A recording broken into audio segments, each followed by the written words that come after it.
Arratsaldeon eta ongi etorri magazinako saio berri batera. Gaurkoan elkarrizketa bakarra izango dugu hemen platoan. Gaur Sabino Kuadra Lasarte etorriko zaigu gurekin hitz egitera. Sabino 78ko Sanferminako gogoan elkarte memorialistaren kide da. Baina bitartean aztertu dezagun betiko edukia.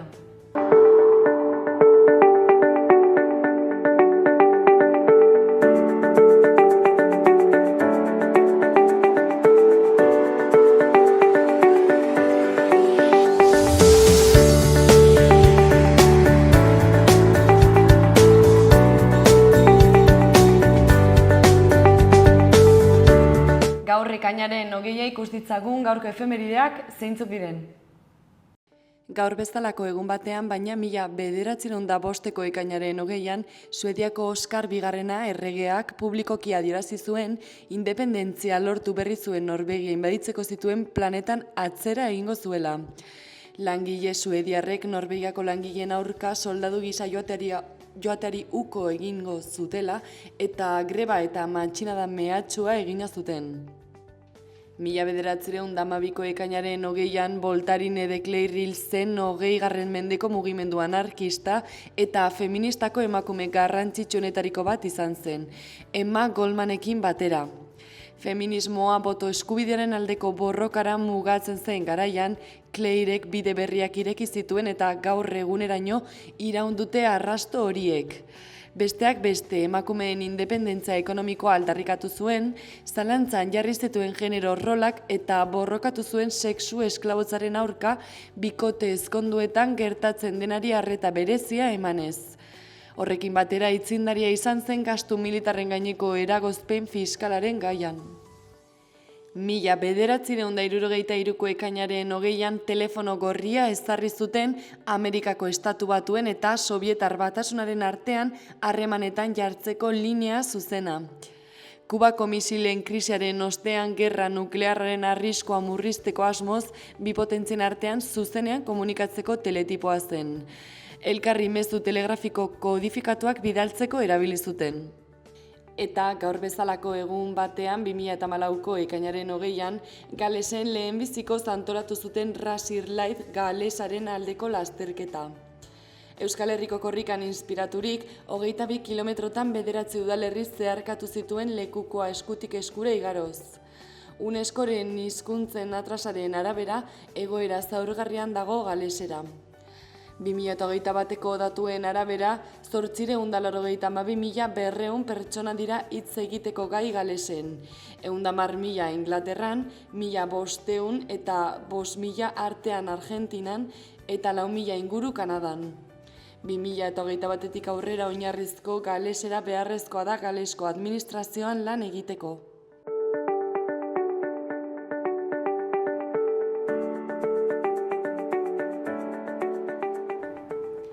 Aztertu ditzagun gaurko egunkarien azalek zer dioten. Diario de Noticiasen lerroburu nagusi bezala, Servina Barren esanetan Zerdan ez da eta inoiz ez da izan enpresako bazkide. Agiri batean adierazi du ez dagoela hori egiaztatzen duen eskriturarik. Eta bestalde, Abalosek dio Koldo eta Santos aldez aurreko korrupzio dinamika batekin zetozela Nafarroan. Eta gaiarekin jarraituz, egunkariak gorriz nabarmendu du Maria Txibitek ez duela aurkezteko arrazoirik ikusten. Eta gaiarekin jarraituz, egunkariak gorriz nabarmendu du Maria Txibitek ez duela dimisioa emateko arrazoirik ikusten. Honen azpian betiereko Sabina lerroburuarekin Joakin Sabinaren argazkia azaltzen da atzo Iruñean, Navarrarenan eskaini zuen kontzertuan. Eta Iruñeko agurrean emozioz beteriko kontzertu baten protagonista izan zela idatzi du egunkariak.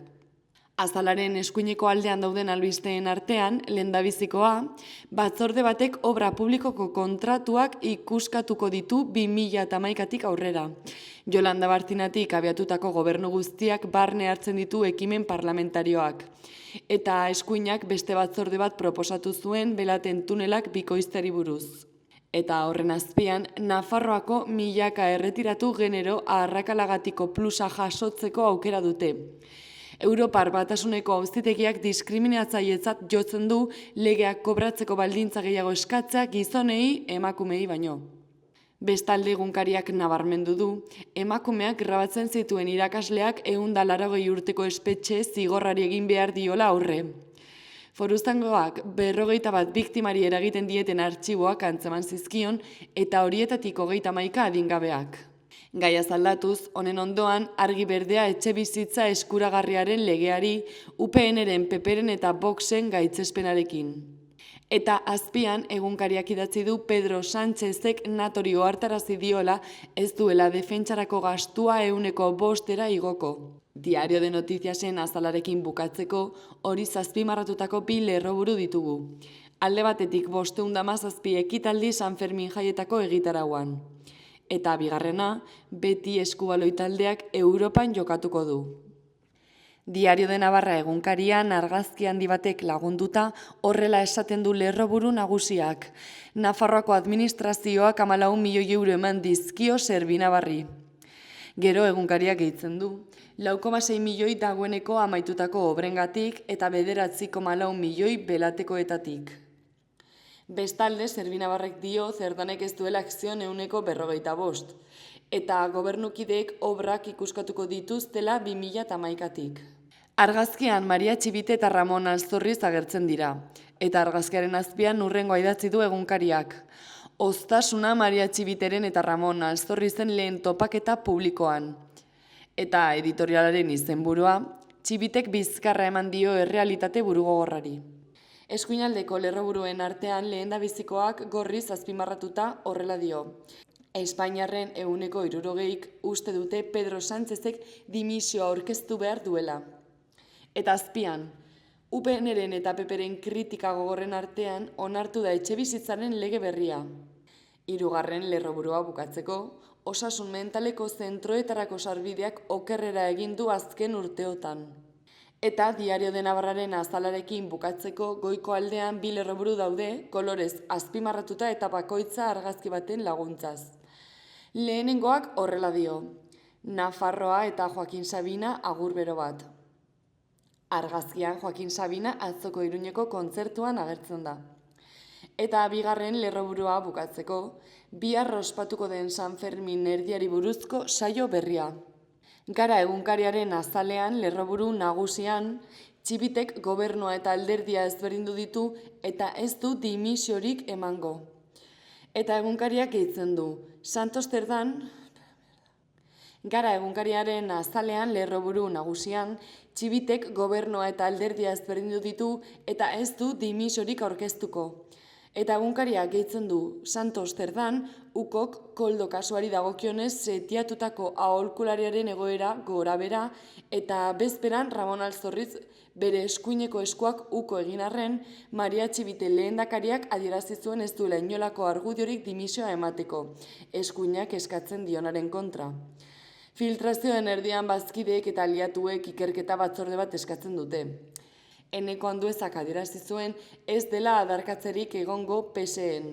Bukatzeko ukori buruz Sánchez, Korbi, Guardia Zibilaren eta Akzionaren arteko ate birakaria idatzi du Garak. Honen azpian, azalaren argazki nagusia. Biktima baten ondoan dauden pertsonak oihuka agertzen dira eta lerroburuak dio. Israelek eta Amerikako Estatu Batuek Jamenei hiltzeko mehatxoa egin dute.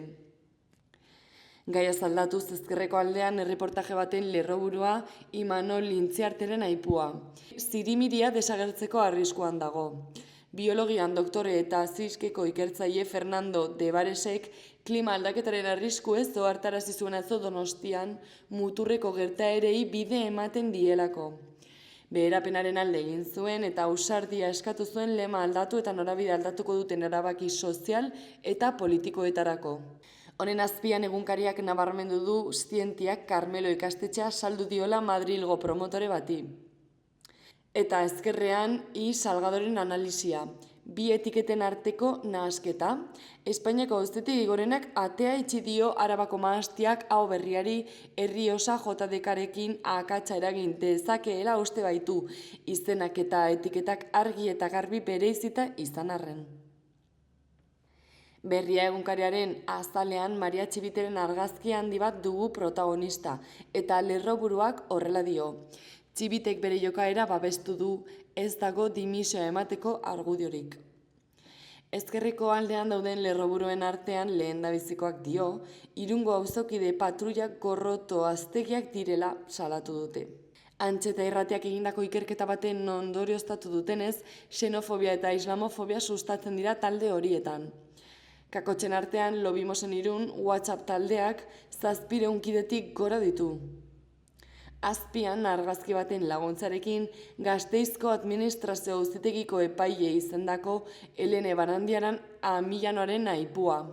Berriak jarraitu beharko du apostu egiten erredakziozko kazetaritzaren alde. Eta goiko aldean Alex Elorregiren aipua eta argazkia. Rosa Zarra ertzaintzaren pilotakada baten ondorio ziltzela aitortuta, Alex Elosegi medikoari ere aitortu zaio egia berak esan zuela.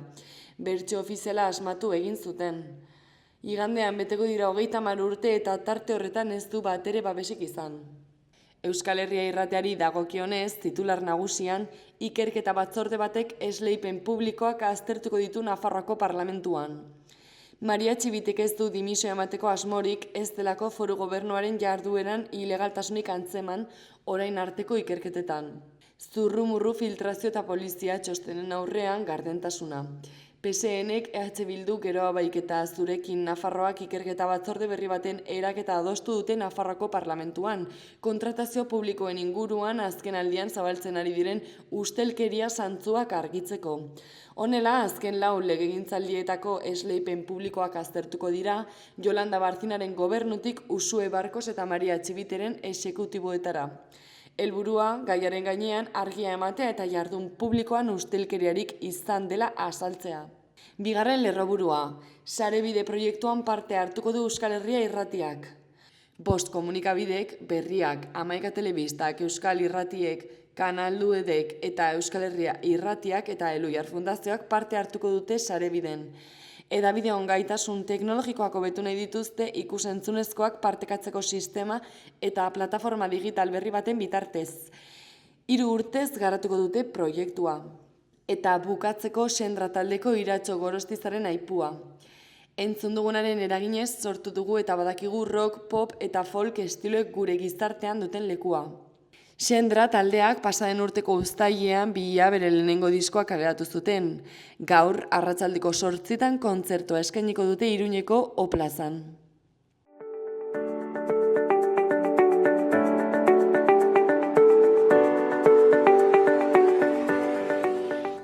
Eta orain gaurko, biharko eta igandeko eguraldiaren iragarpena ikusiko dugu. Gaur temperatura altuekin jarraituko dugu. Beroa izango da nagusi eta zeruan erdi mailako hodei eta goi hodei batzuk ager daitezke, baina hauts gandua ere. Kostaldean ere lanbroa ager daiteke, baina oro har giroa eguzkitsua izango da. Haize ahul eta aldakor ibiliko da eta hasieran eta arratsaldean brisa sartuko da. Arratsaldean bero hodei batzuk agertuko dira, baina gaur ekaitzak izateko probabilitatea nahiko txikia izango da. Larunbatean hodeiak ugarituko dira Kantauri isurialdean eta temperatura altua izango da oraindik kostaldean izan ezik. Barnealdean udako giroak jarraipena izango du, zerua oskarbi egongo da eta arratsaldean bero hodeiak agertuko dira. Zaparrada trumoitsuak ere egin ditzazke orduan tarteka mardulak. Kostaldean ez du horren beste berotuko, behe-hodeiak ugarituko dira eta egunean zehar ipar-mendebaldeko haizea sartuko denez, maksimoak nabarmen jaitsiko dira. Eta bukatzeko igandean Kantauri isurialdean hodeiak ugariak izango dira goizean eta arratsaldean ostarteak aienduz joango dira. Hegoaldean berriz ere giroa eguzkitsua izango da. Arratsaldean trumoi ekaitzak izan daitezke berriro eta zenbait tokitan mardulak izango dira kazkabar eta haize bolada indartsuekin batera. Iparraldeko haize suabea ibiliko da eta beroa apalduko du denean.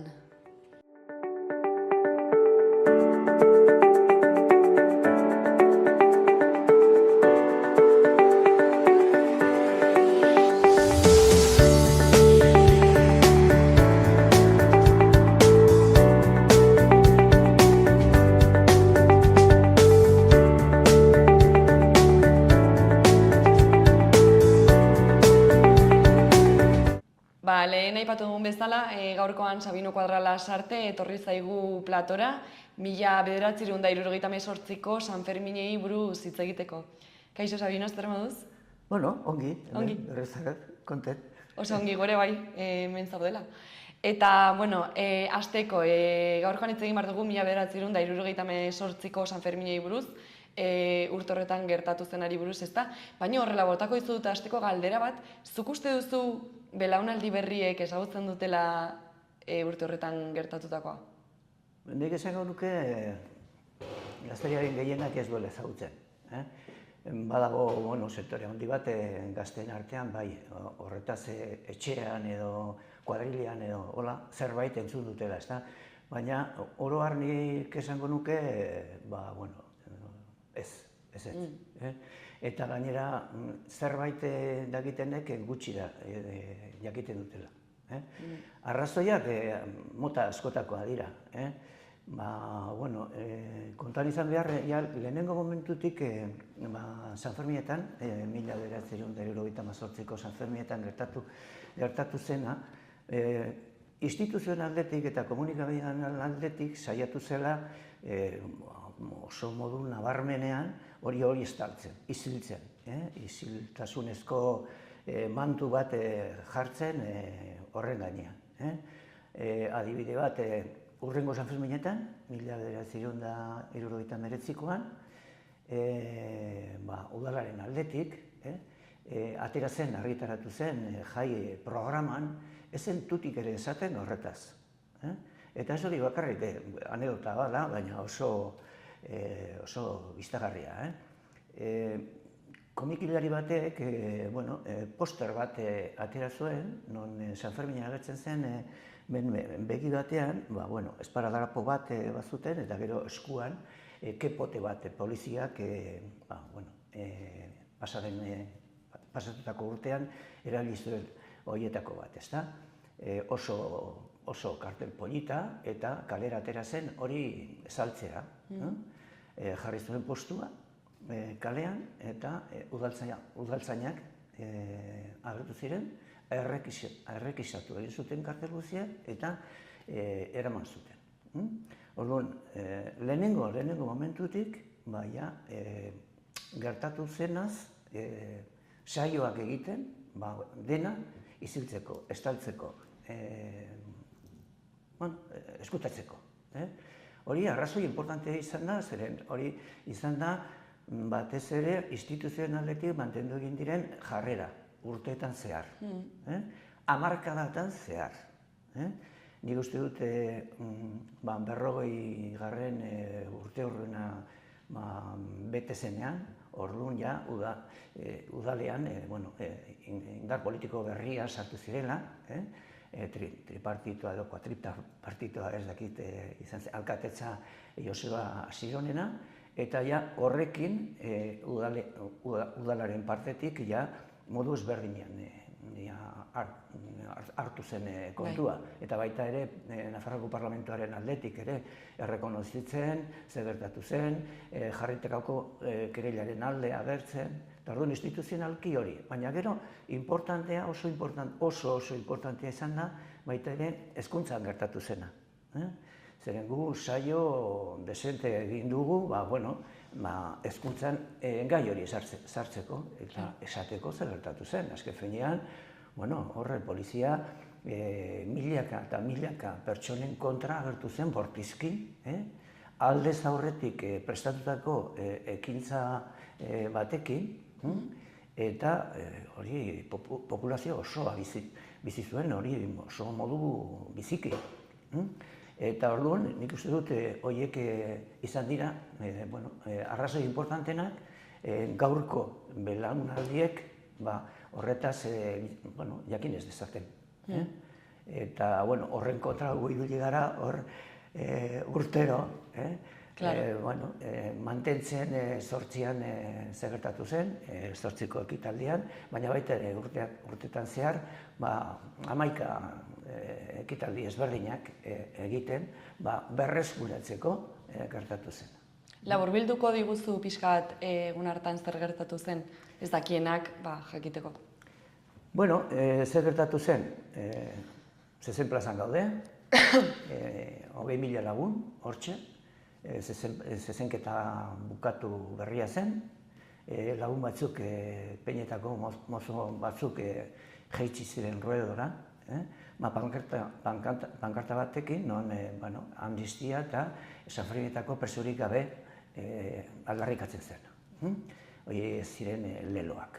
Hasi ziren huelta bat ematen, plazari, eta tendido batetik, beraren kontra, lagun batzuk hasi ziren botilak botatzen, eta hola. Liatu zen pelea txiki bat, iskamila txiki bat, horietan, Sanferminetan olako asko gertatzen dena, eta arazorik gabe. Arazoak bai, ez dira onargarriak, ez da, baina, eta, bertan bera dena zegoenean, polizia dozenaka sartu zen zezen plazan tiroka lehenengo momentutik. Borra erabiltzen, baina ez hori bakarri, baizik eta pelotazoka, eta momentu batean jasi ziren pelotazoka, kepotea botatzen, gaze lakrimogenoak botatzen, eta baita era benetako tiroak. Zezen plazan bertan, zezen plazako enfermerian, 3 pertsonaia tiroz jota zeuden. Zaurituak bazteuden. Bai, eta dozenaka lagun, mota guzietako zaurikin, hausturak ezurretan, edo pelotazo bate aurpegian, gorputzean, eta hola, eta lehenengo momentutik oso karga bortitza izan zen poliziarena, eta gero jendea, azaldu dana, 20.000 pertsona berta, eta pelotazoak tendidoetatik, alde guztietatik, botatzen ziren. Jendea espantuka, atera zen hortik, izugarria izan zen, eta, oihuak eta denetarik, gaza alde guztietatik, eta jendea atera zen moduan, eta kalean, libre, pentsatuko zuten agian libre geratuko zirela, eta kalean ere poliziak bazeuden prestatuta zezen plaza inguratzen eta jendearen kontra, berriro. Hori zen hasiera, gero kaletan, borroka kanpo de batalla bihurtu zen, ez da? Baina kanpo de batalla horretan indarrak ezberdina ziren, zeren lagun batzuk gazteak batez ere, poliziari aurre egin zion, kotxeak zeharkatzen, kaleak, poliziaren mugikortasuna oztopatzeko, eta erabiltzen zuten armak, jendeak, botilak edo harriak. Baina beste aldetik, bronka horretan, pelotazoka, kepoteak, gazpoteak eta tiroak, benetakoak. Tiroak pistola egina, fusilez egina, subfusilez egina eta zenbez egina. Orduan, indarrak erabat ezberdina ziren. Eta zein atera zen hor bronka hortan galtzaile? Jendea, herria, gaztea. Eta, pentsa,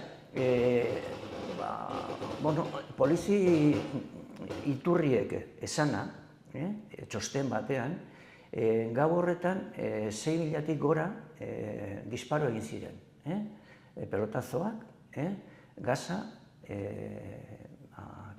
poteak, eta baita ere disparoak, benetakoak. 6.000-tik gora, poliziak onartuta. Benetako kopurua desientia handiagoa izan zen. Adibidez, German erail zuten lekuan, txosten ofizialak esaten zuen, bertan tirorik ez zela egin gau osoan. Hala eta guztiz, inguruan, kotxetan, arboletan, inguruko dendetan, agertu ziren 30 tiro inpaktuak bertan. eta gehienak zeuden altura, metro batetik 2 metro eta 30 zentimetrotara. Orduan, argi eta garbi, benetako munizioa erabili zutena eta hiltzera bota zutela. Hori izan zen, bizi izan zen. Eta gero hurrengo egunean, 9an, polizia emisoratik, oso esaldi famatua, agindu famatu bat entzun zen, grabatu egin zen, non esaten zen, disparar con todas vuestras energías, no os importe matar. Eta polizia emisori hori zegoen gobernu zibilian, gaur delegación del gobierno, dagoen hortik abiatu zen agindu hori. Eta polizia emisora hori zegoen poliziaren komandantearen bulegotik. Orduan, argi eta garbi,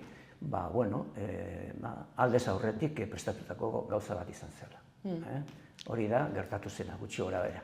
Bai, osongi azaldutan ikustela hurbilduta, eta justo oraintxe esan duzunaren arira ez aurretik prestatutako zerbait zela. Horrez gain, noizbait aipatu izan duzu, zela kasualidadea, baizik eta horrelako indarkeria, herriaren aurkako indarkeria, estrukturala dela. Zer esan edo horrek? Bai, transizio garaian geunden. Eta orduan, garai hortan bazeuden orogar, estatu mailan eta baita ere, hemen, Euskal Herrian eta Nafarroan, bazeuden bi proiektu ezberdinak. Bata zen gobernuarena, eta beste bat zen, deituko dugu horri, oposaketa demokratikoari zegokiona. Bata zen frankismoan erreforma bat egitea, frankismoaren erreforma bat bultzatzen zen gobernutik, eta bestea zen haustura demokratikoa izatea. Haustura demokratikoa defendatzen zutenen alderdiak horrekin zer esaina ez zuten. Monarkiarik ez, baizik eta errepublika, autodeterminazioaren aldeko eskubidea aldarrikatzen zen, hemen Nafarroan eta Baskongasetan ere estatu amankomuna bateratu bat lau herrialdeetako, indar errepresiboan desustatzea, eta erreforma sakonak estatu aparatuan. Estatu edo gizarte laiko bat aldarrikatzen zen, baita ere, eta gero frankismoari lotuta egon ziren, hamarkadatan zehar egon ziren enpresa importantenak, bankak edo elektrikoak edo hola, horietan ere esku sartzea. Hori zen gutxi gora bera eskatzen zena. Eta gobernuaren aldetik frankismoaren erreformarekin zer zijoan? Bai, onartzea libertade demokratiko batzuk Europa mailan onargarriak zirenak, gutxi gora bera, eta bestei esatea, gainerako puntu guziek zuek erantzi. Atragaros eso. Eta ahaztu errepublikarena, ahaztu autodeterminazioarena, ahaztu indar errepresiboen eta desustatzearena, eta ahaztu kontu guzi horiek. Eta justu urte horretan, 1978an, oposaketa demokratikoa, haustura demokratikoa defendatzen zutenen alderdi gehienek onartu zuten hori. Onartu zuten azen horria, eta irentzi gobernuak eskainitakoa, eta erregimen berri batean egongo ginateke. Demokratikoa deitzen ziotena. Eta gutxi gora bera, horretan kokatu zen San Ferminak. Pentsa ezazu, adibidez, urte horretan, aberri egunean, Euskal Herri mailan manifestazioak izan ziren oso jendetsuak. Alderdi guziek bultzatuta. Denok elkarrekin esan ez zuen PSOEtik hasita, PNV, Euskadiko Ezkerra, Herri Batasuna, MK, LKI, bla, bla, bla, bla, bla, bla, bla, bla, guziak. Leku guzietan, Bilbon 100.000 pertsona. Hemen Iruñan, 35.000 pertsona. Donostian berdin, Gasteizen 15.000 pertsona. Eta agertu ziren amankomunean pankarta baten atzetik. Eta pankarta horretan aldarrikatzen zena zen autodeterminazioa eta estatutu bateratu bat. Hori martxoan. Abenduan, konstituzioa onartu zen, eta konstituzio horretan esaten zena zen erabat kontrakoa. Autodeterminazioarena erabat baztertuta eta aldarrikatzen zena zen Espainiaren batasun zati ezina eta indisolublea. Eta subirautza bakarra estatu Espainiari zegokion. Subirautzarik ez egoen ez Kataluniarako, ez Euskadirako, ez deus ez. Eta berdin estatutu amankomun horrekin aldarrikatzen zena. Ez. Komunitate bat alde batetik, Baskongadak hor sartzen zena, gero Euskadi deitu diote horri, eta gero beste aldetik Nafarroa. Orduan, hori, martxoan gauza bat, abenduan kontrakoa. Eta herrian, San Ferminak. Eta San Ferminak, gure ikuspuntutik, San Ferminetan egin zutena, botoiak antolatutako ekintza bortitz bat, zegoen tendentzia hori apurtzeko. Eta bide berri batetik ezartzeko kontua. Orduan, askotan, edo batzutan, biolentziarekin, estatuak erabilitako biolentziarekin gertatzen dena da, jendea aurre egiten diola horri oso fuerte. Baina beste batzutan, naiz eta erantzun potoloak izan, beldurra ere sakabanatzen da gizarte osoan, beldurra. Eta horrekin, beldur horri, jartzen badiozuzuk horri azen horiarena, orduan jendearen eta alderrien jarrera aldatzen hasten da. Orduan operazio hori izan zen batez ere operazio politiko importante bat. Ez hemen bakarrik Nafarroan gertatu zena, baizik eta urte horretan, urte horietan, hortxe dugu Gasteizen gertatu zena, 1976ko martxoan. Aurreko urtean, amnistiaren aldeko bigarren astean, Euskal Herrian 7 hildako. Estatu mailan Madrilen 7 hildako. Montejurran 2 hildako. Hemen beste horretazte, San Ferminetan 2. Eta orduan, errepresioa zen gauzak gertatzen zen zerbait. Baizik eta instituzionalki erabilitako arma politiko importantea, oso importantea. Transizioan poliziak eginiko biktimak, kopurua, asko handiagoa izan zen aurreko urtetan gertatutakoa baino. Naiz eta frankismo puroan egon aurreko urte horretan. Orduan, hori gutxago agian luzatu dute azalpena, baina, Oso argi geratu da nik uste, horrela, kontekstuan, testuinguruan jarri iztena, ez da? Eta, orain ja, gaur eguneko egoerari buruz hitz egiteko, aurreko aste artean, ekainaren 17an, San Ferminak, 78ko San Ferminak gogoan, eta Gasteizko martxoak 8, elkarte memorialistek batera, egin zenuten aurkezpen batez, Espainiako gobernuari zuzenduta ekimen bat amankomunean antolatu duzuelako. Zertan datza ekimen hori, azaldu pixka bat? Eski orain arte, naiz eta 57 urte pasatan den Iruñan, eta Gasteizen 59 urte pasata, oraindik ere estatuaren aldetik gobernu ezberdinek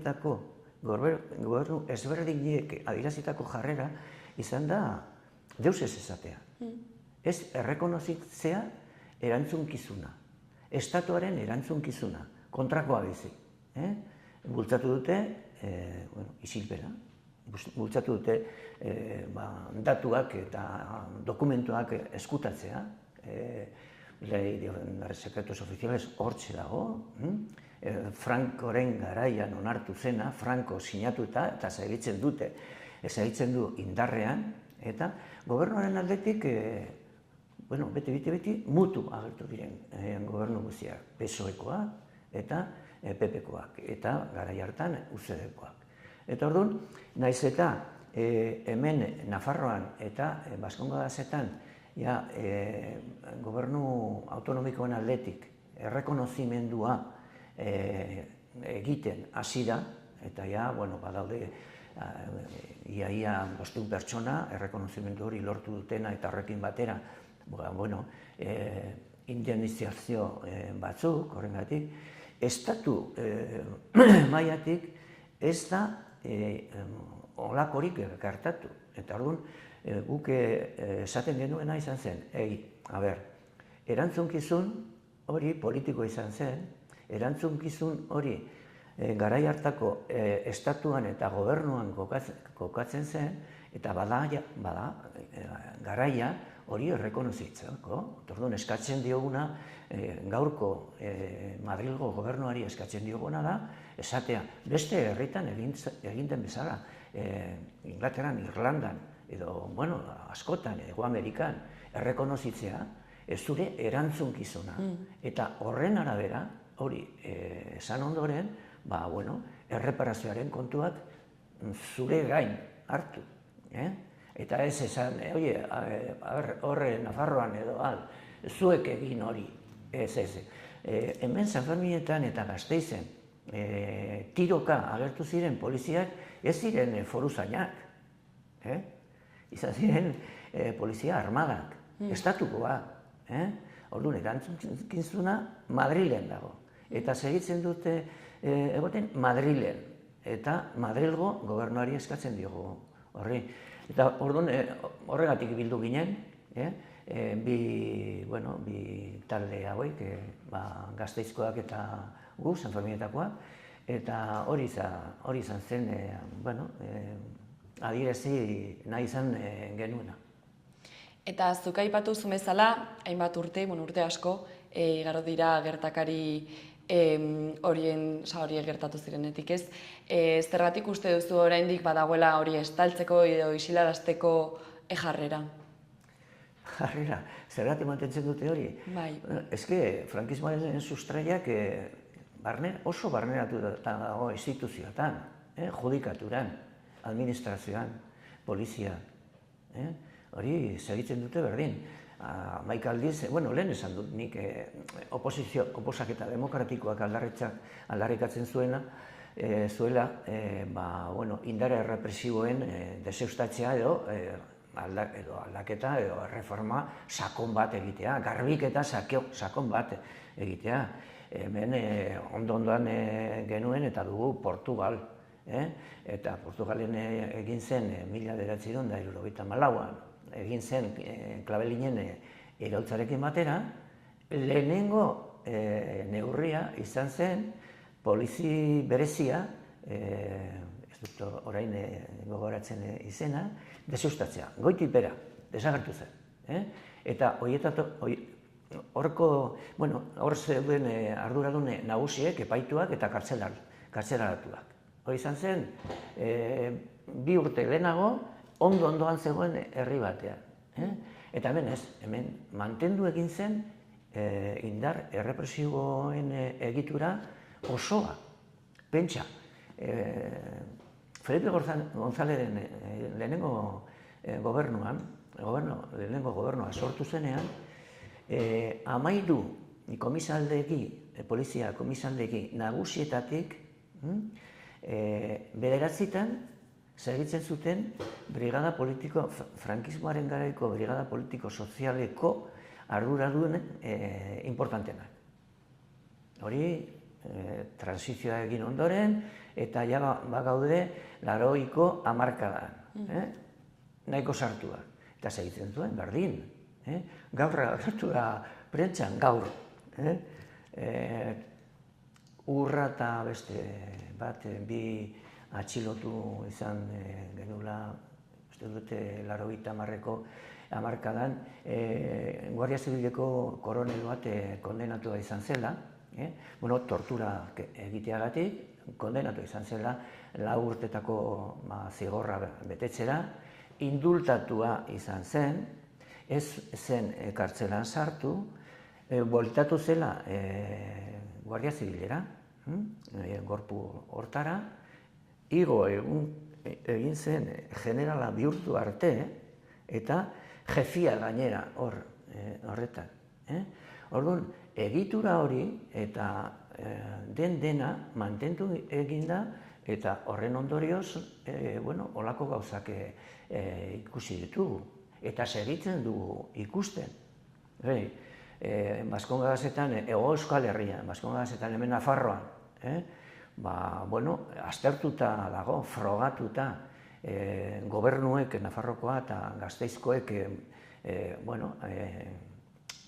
agindutako txosten batean, instituzio publiko bat, unibertsitate publikoko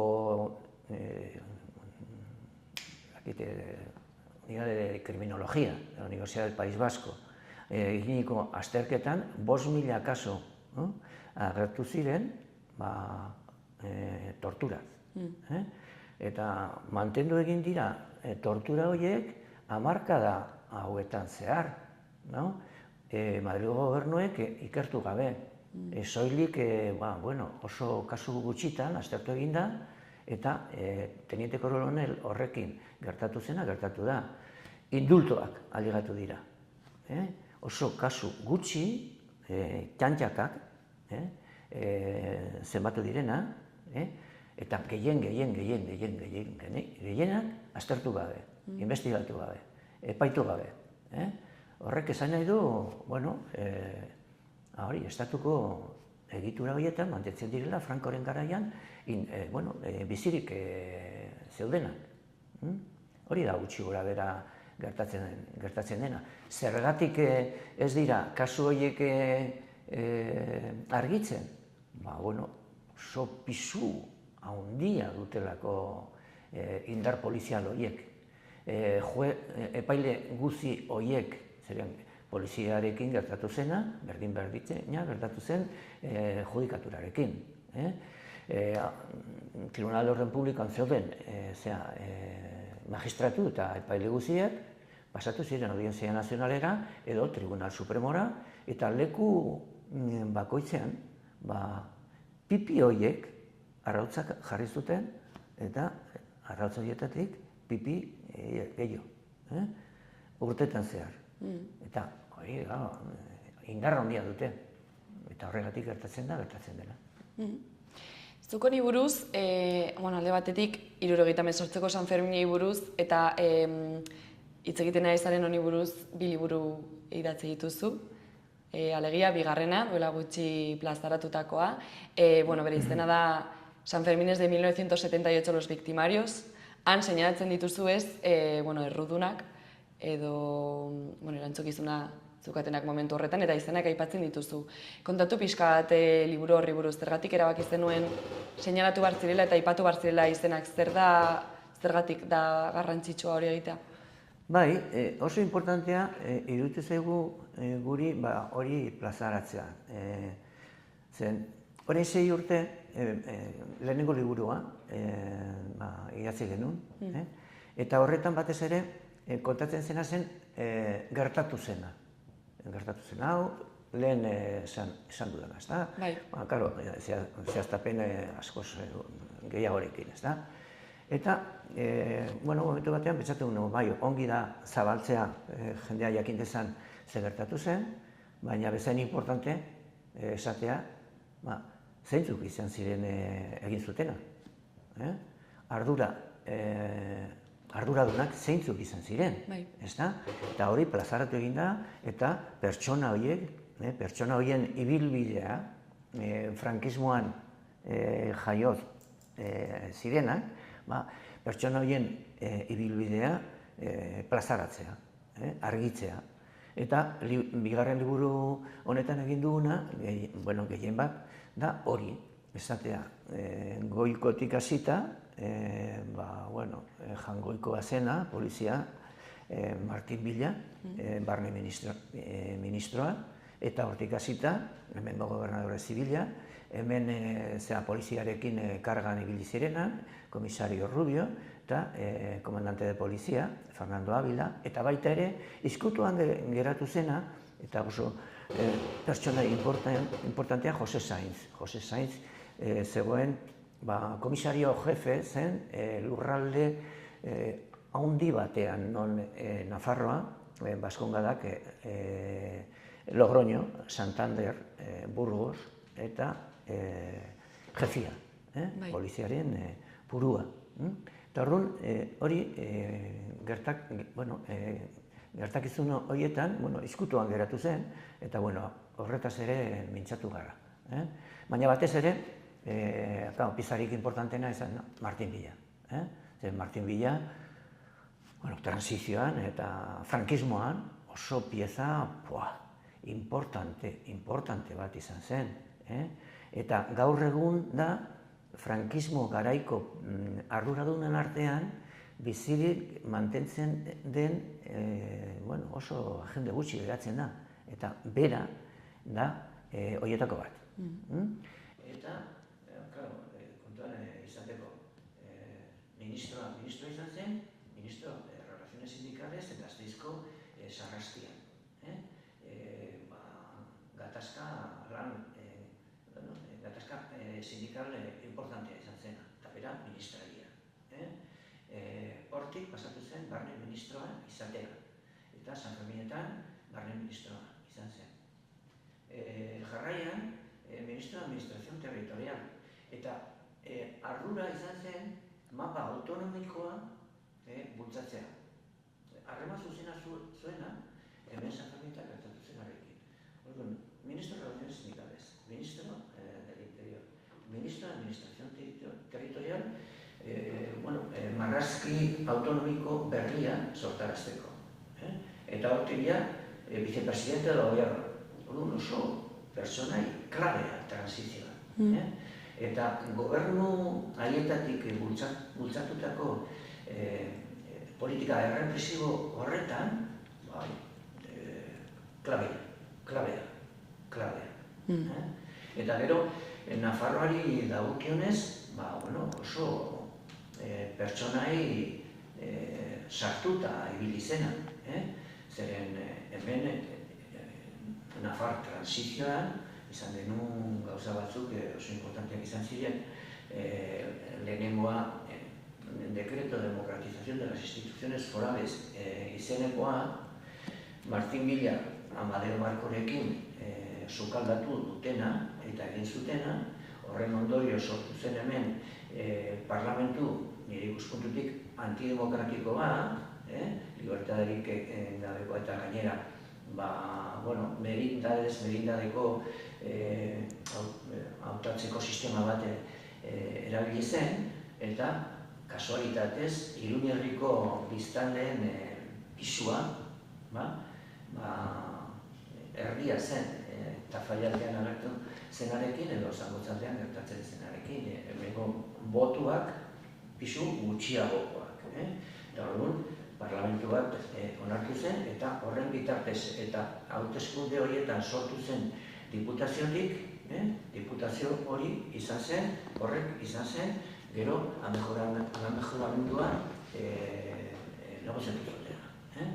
Eta orduan, Martin Villa zegoen, Madridik Iruñera eta Amadeo Marko eta Deguro hemendik Madrilera joaten, bilerak izaten, prozesu hori zuzentzeko. Orduan, 1996tik 1993 urte arte, Martin Villa hemen egon zen Nafarroan transizio prozesu horretan parte hartzen. Barne ministroa bezala edo ministro de Administración Territorial bezala. Orduan, pertsonai hori oso importantea. Eta horregatik gure pertsonaien artean lehenengo postuan, ranking horretan lehenengo postuan jarri behar da.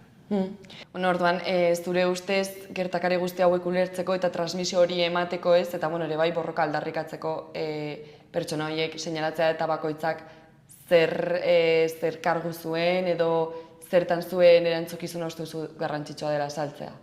Claro. Ez que bestela, estatuaren aldetik eta komunikabe nagusien aldetik zabaldu dene mezua, izan da transizioa modelikoa izan zela. Biolentziarik gabeko iaia urteak izan ziren noiek. Eta talia hondiko pertsonek egina.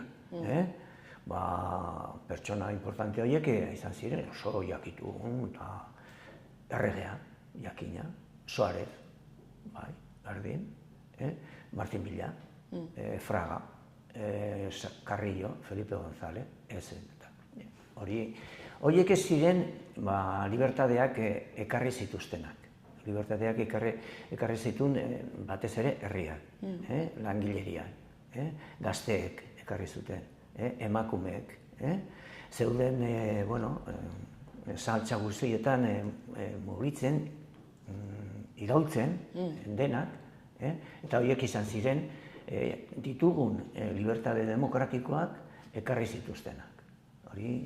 Eta hori bestea izan zen zabaldu dena, eta izkututa geratu dena da bigarren hau. Eta berdin, esaten da prozesu modelikoa eta paketsua izan zela. Ez oso bortitza izan zen, oso bortitza. Bakarrik Martin Villa hor barne ministerioaren egon zen urtetan, 1976tik 1979ra, tarte horretan 125 pertsona erail zuten poliziek edo banda extrema derecha horiek, oso kopuru fuertea.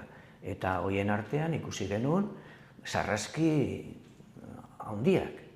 Gasteizen egin zena, San Ferminetan egin zena, Montejurran egin zirena, Madrilen Astebeltzan gertatu zena, sarraski oso handiak. Polizia rafagaka ibizen jendearen kontra, modu indiskriminatu erabatekoan. Hori zen gu bizi genuna eta estali egin dena.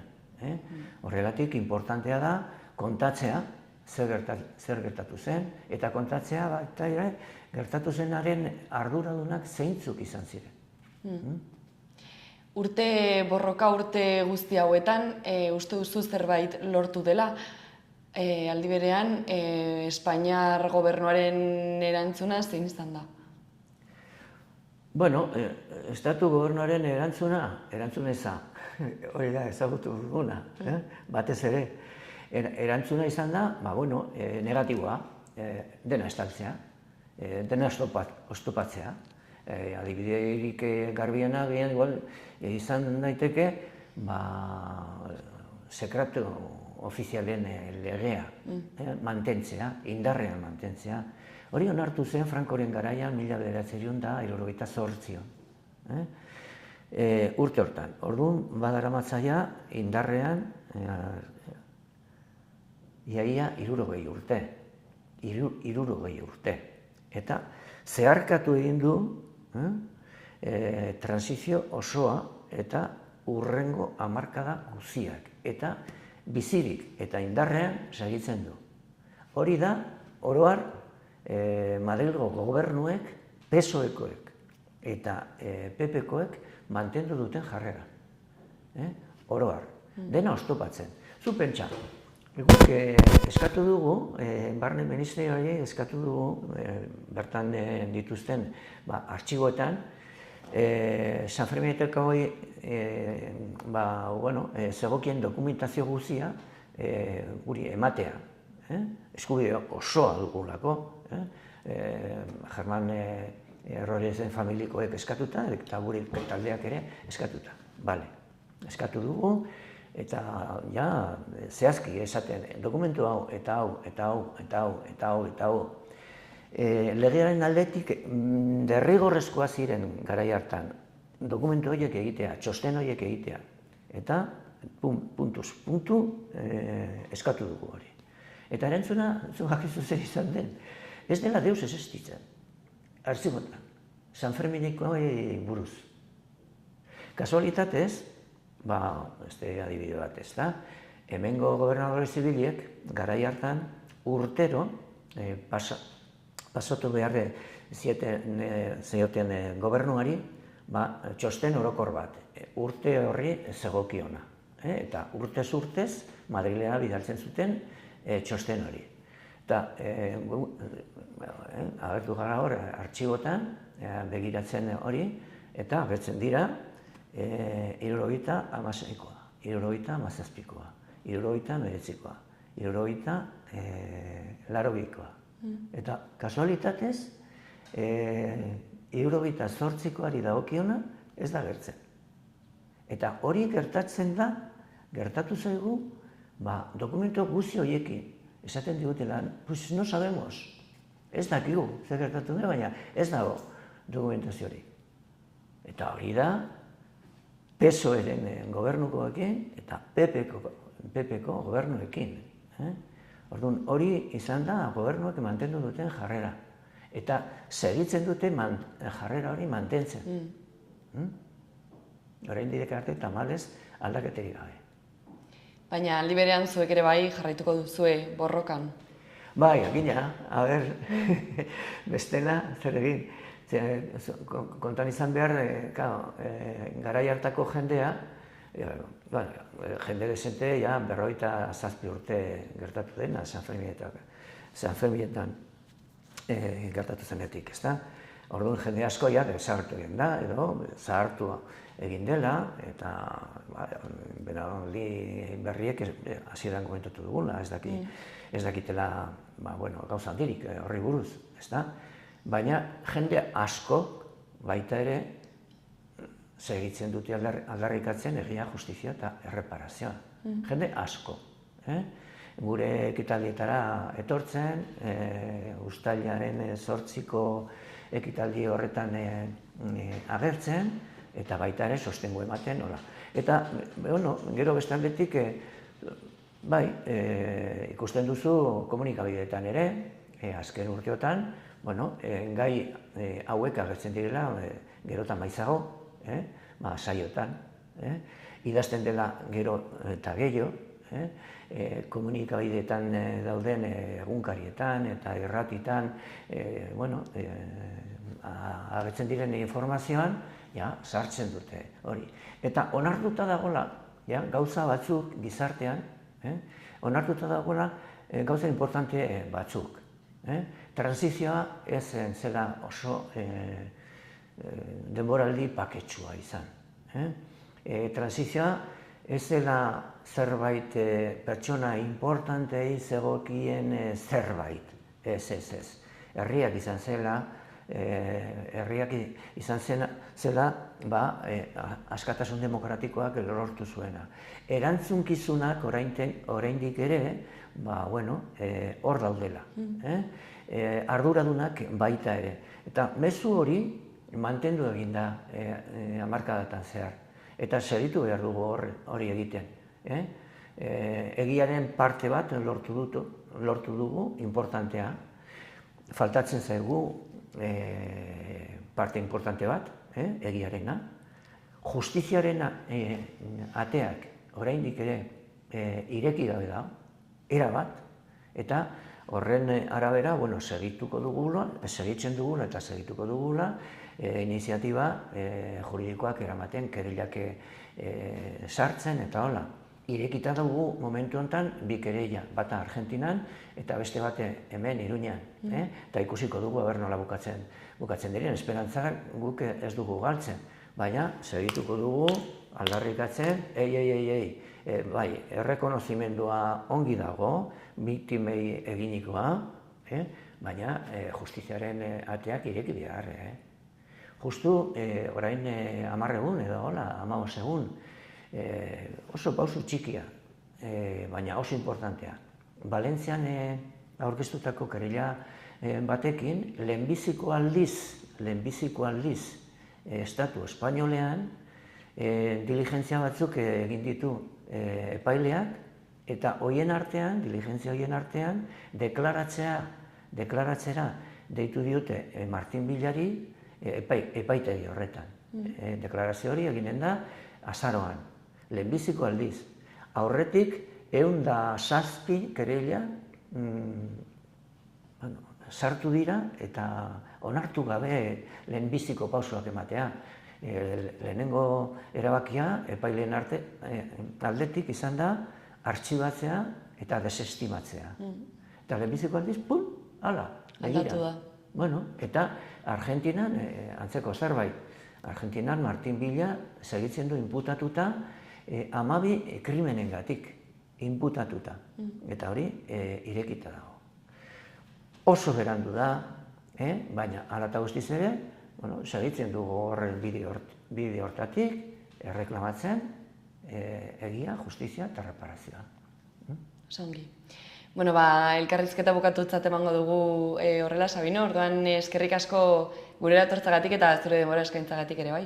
Eskerrik asko zuei.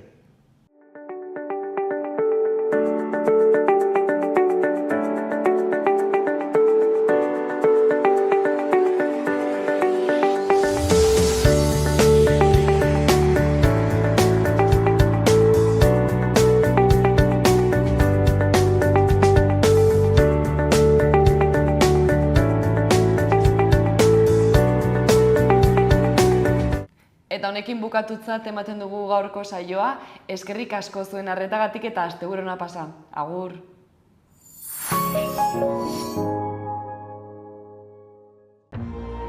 Gobierno de Navarra. Nafarroako gobernua.